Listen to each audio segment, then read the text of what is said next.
Renias and Skarloey were talking quietly to Culdee next morning when Duncan stormed up, followed by Sir Handel. "Hello," chuckled Renias. "Here we go." "I nearly came off," fumed Duncan. "Those coaches pushed me. The Thin Controller says they didn't. He says I kept a bad lookout. We've no money to mend you, he said. But if it happens again, I'll leave you at the back of the shed. Why does he always pick on me? It's no fair." Skarloey said nothing. He just winked at Renias. "As you were saying, Culdee," remarked Renias, "you had 2 coaches on your trial trip. Do you ever take more? Now our line is so steep that we're only allowed 1. We each have our own. Mine's called Catherine, I know her well. That's most important." "Why?" asked Sir Handel. "They're only coaches." "Ours," said Culdee, "are something more. You pull your coaches, and you can see ahead. We push ours up, so we can't see. They watch the line for us. The guard watches too, of course, but Catherine's so clever that I know at once if anything is wrong." "That must take a load off your mind," said Skarloey. Culdee smiled. "But not off my buffers. Climbing's hard work and needs a lot of steam. My farm and I have a tiring time. Coming down," he went on, "it's different. Catherine and I just roll. We need no steam for that." Sir Handel sighed enviously. I should like that," he said. "With your automatic brakes. It sounds like a rest cure." "That," replied Culdee, "was just the mistake poor Godred made." "Who?" asked the little engines. "Is Godred?" "Godred was our number 1, and named after a king," Culdee replied. "Perhaps that went to his smoke box and made him conceited. He'd never keep a good lookout. He'd roll down the line looking anywhere but at the track. "You'll have an accident," I told him. "Pooh," he said, "I've got automatic brakes, haven't I? And driver's got his air brake. What more do you want?"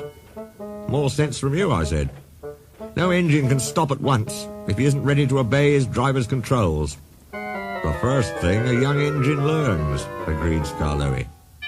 Godred never learnt sense. His driver and fireman and the manager all spoke to him.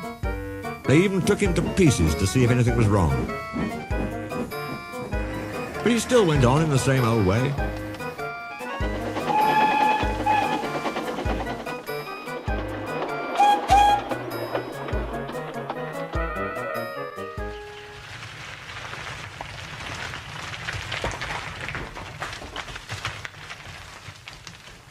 One day, I was going up and waited at a station for Godred coming down to pass me.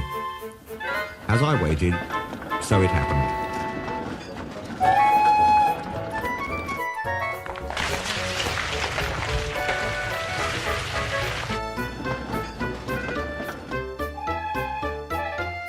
One moment he was on the track, the next his driver and fireman jumped clear as he rolled over.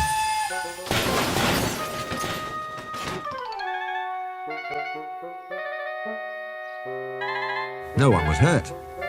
His coach stayed on the rails and the guard braked her to a stop. They brought Godred home next day.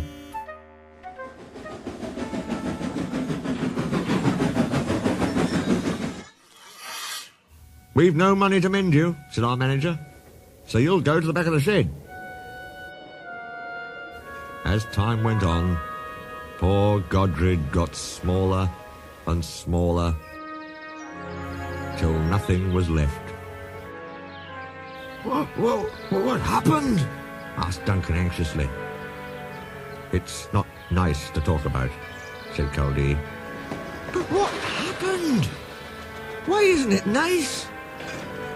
"Our drivers used Godred's parts to mend us," answered Culdee mournfully. Sir Handel and Duncan were unusually silent, long after Culdee had gone home. Neither Skarloey nor Renias ever mentioned that Culdee had made the story up.